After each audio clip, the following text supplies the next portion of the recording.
Welcome to Search for Signs. My name is Gary Willing. If this information interests you, please press the like and subscribe button and press the bell for notifications. I hope you're doing well today. It is April the 4th, 2020. And I hope you're taking care of yourself, keeping the professional distance away from strangers and so forth, washing your hands, of course. Very important stuff, they say.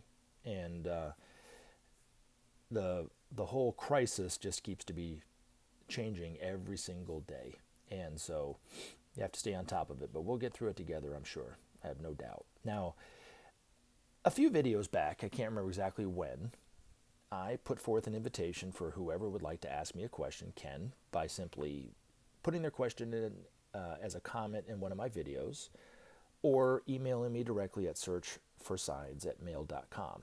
And some people have taken me up on my invitation, and this person, his name is Playmeniti de Kamuzi, asked the question, will he, I'm assuming he's talking about Maitreya, will he get old? No, Maitreya will not age. These masters, all these masters, do not need to die. They've all conquered death in the same way that we will eventually conquer death. But those that have chosen to stay and help humanity have chosen basically one of three ways of aging, for lack of a better phrase. And they do it according to their own purpose, really. Like masters like Sai Baba, who had many devotees in India and around the world and passed away not too long ago, was born in the natural way. He was a master. Born in the natural way, was a young man, teenager, a man, middle-aged man, elderly, and then eventually passed away not too long ago, I think just a few years back. But he chose to do that. He didn't need to do that. He just chose to do that. Other masters, like the Master Rakuzi or the Master Kuthumi or even the Master Jesus, were born in the natural way hundreds and hundreds of years ago, and have been working and living behind the scenes, so out of the public eye, so they haven't aged a day. So they look like, probably men in their early 30s maybe, but yet they're hundreds and hundreds of years old.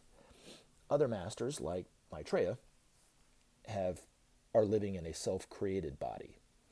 Now, Maitreya his vehicle is rather unique because it's never been accomplished before, but he created a vehicle that's so fine and so pure that it can actually bring in all the energy that it normally would, but yet live comfortably at the lower level that we're at right now. So his vehicle is one of a kind, but he will, once he's declares himself before the world, he'll be living in the public eye for every day for 2,500 years or so and not age a day.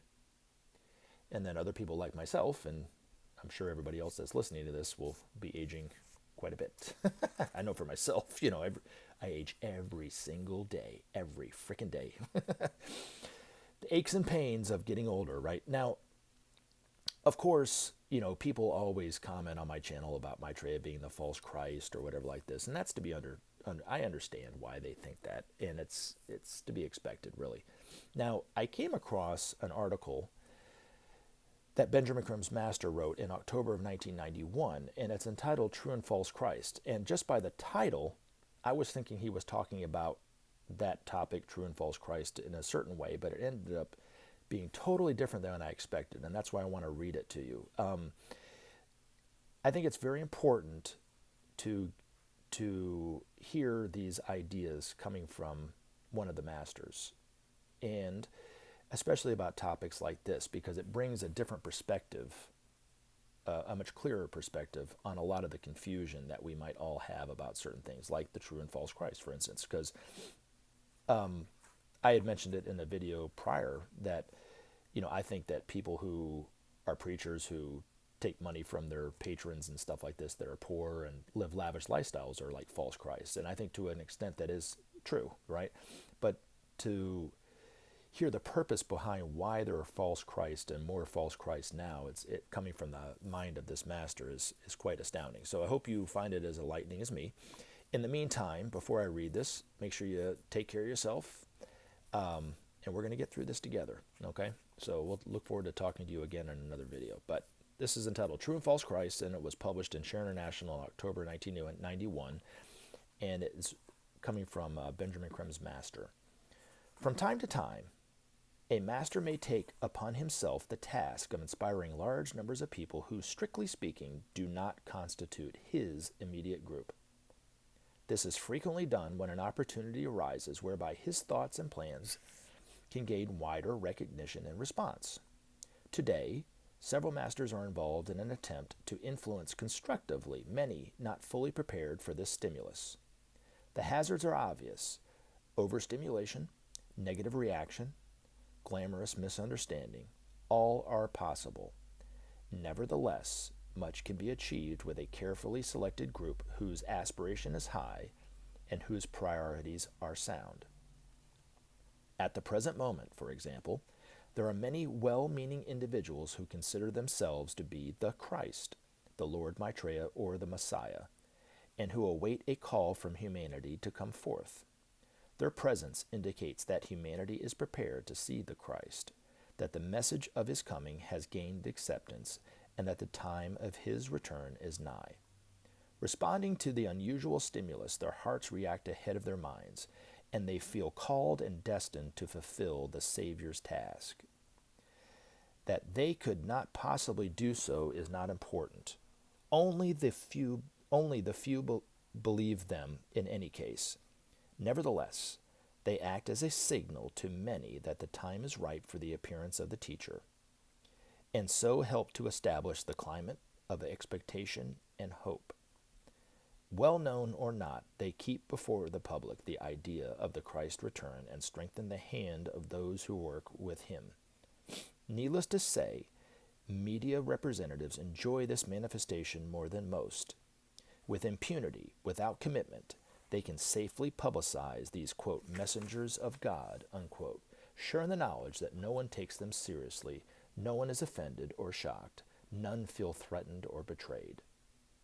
In the face, however, of the presence of Maitreya himself, these same media workers know not what to think or do.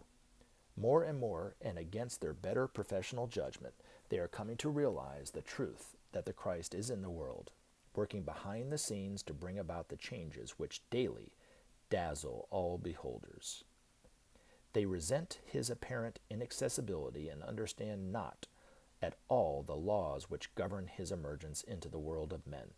They fail to comprehend their role in the emergence and stand baffled, awaiting events to which they can react.